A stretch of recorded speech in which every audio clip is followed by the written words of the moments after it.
everybody and welcome back to my channel.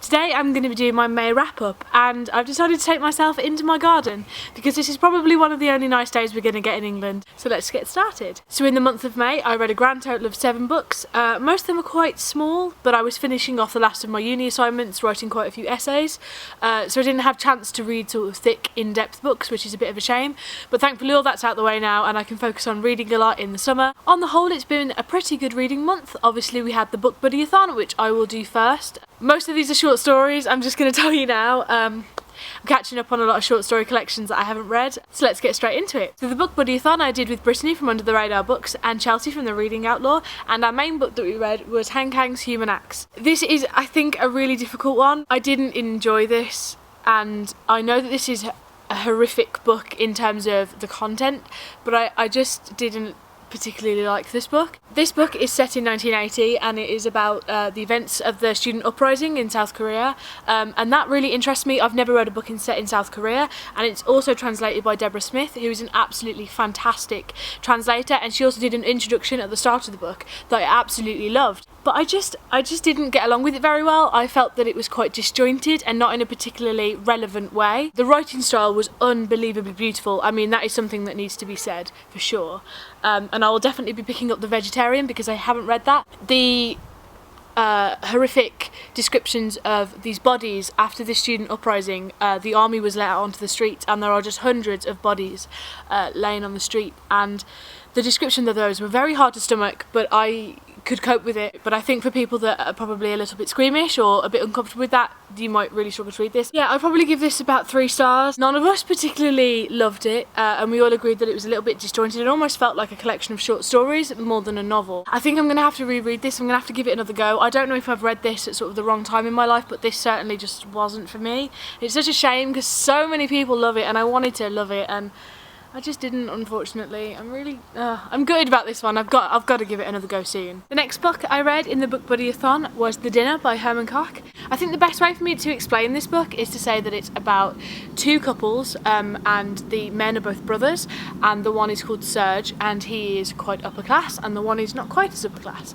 and they have 2 sons, so they are cousins, and they have committed a horrific crime, and the only people in the world that know it's them, and they've been identified on the CCTV by their mums and dads, is them. They're the only people in Amsterdam, and possibly in the world, that know it's them, and they've got to decide whether to basically tell the police that it's their kids or not. And that is a very interesting dilemma that the couples in this face. Serge is actually going to be the Prime Minister of Amsterdam. So he's very famous, so he keeps getting people talking to him at the restaurant and people wanting autographs and things, and that adds another layer of tension. On the whole, I hated every single character in this, and I think that Herman Koch did that really well. I absolutely love it when I don't like the protagonists. Well, I suppose none of them are really protagonists, but the characters in this book, I didn't like any of them. These characters are quite unrealistic. They're definitely mouthpieces for messages that Herman Koch wanted to get across. There's definitely elements of racism and sexism and, you know, bigoted. These are all bigoted people pretty much, and Babette was sort of the only one towards the end that I agreed with. It was a very hard read, I'll be honest. The horrific act, by the way, I don't particularly think is that horrific. I know that sounds a little bit strange, but I just didn't think that it was that intense. I sort of read it and I was like, oh, like that was it. I expected it to be a little bit more serious and it wasn't at all. But it was still interesting. It was definitely a good read, and I think that if you're put off by like Goodreads or these really negative reviews and you want to read it, definitely go ahead and read it. I loved it. The ending was a little bit of a hyperbole. Again, that sort of matches these over-the-top unrealistic characters, but I really enjoyed it. I would give this 4 stars. The next book I read, which is one that I was finishing off during the book buddy-a-thon, was Cassandra Parkin's New World Fairy Tales. This is pretty much what it says on the tin. This is a new collection of fairy tales put into the present day, all of which are set in America.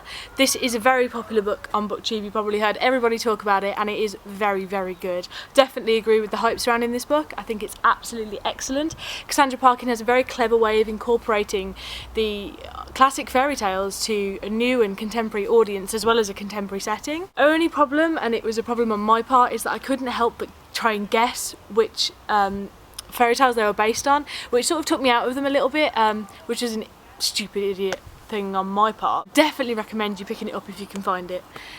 It's really, really good. Yeah, definitely 4.5 stars for me. Next is another collection of short stories, and that's How to Breathe Underwater by Julie Oringer. This is probably my new favourite short story collection. I was so uncomfortable and blown away and happy, enthusiastic, sad.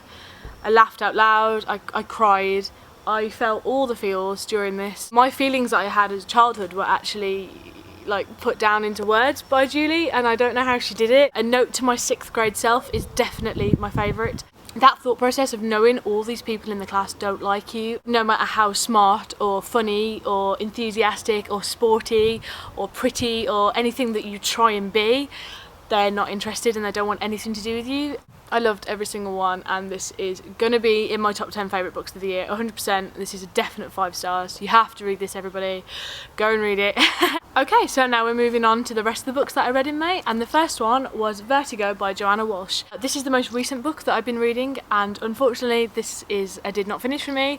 I have DNF'd this book and put it to one side. This is a sort of fiction collection, short story, disjointed tale of women, and one woman in particular. I couldn't get along with these at all.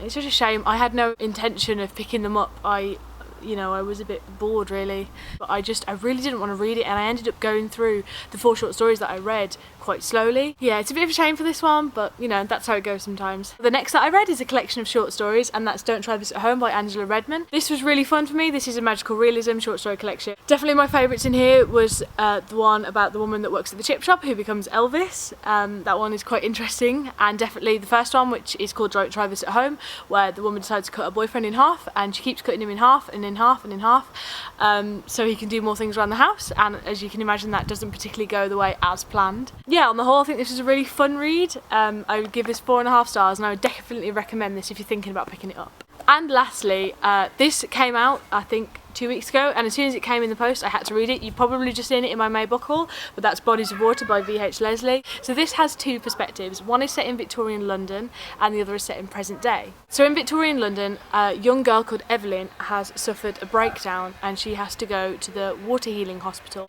And in present day, the hospital has been turned into flats, and a girl called Kristen has decided to move there because she loves the Thames and water, and creepy things sort of start happening. And it's also got lots of points of feminism and lesbianism and like homosexuality and what it is to be like a gender and an identity and a sexuality. Oh my god, it was so good. This has also got to go in my 10 books of the year because this just blew my socks off. It's so good. Everybody go read this now.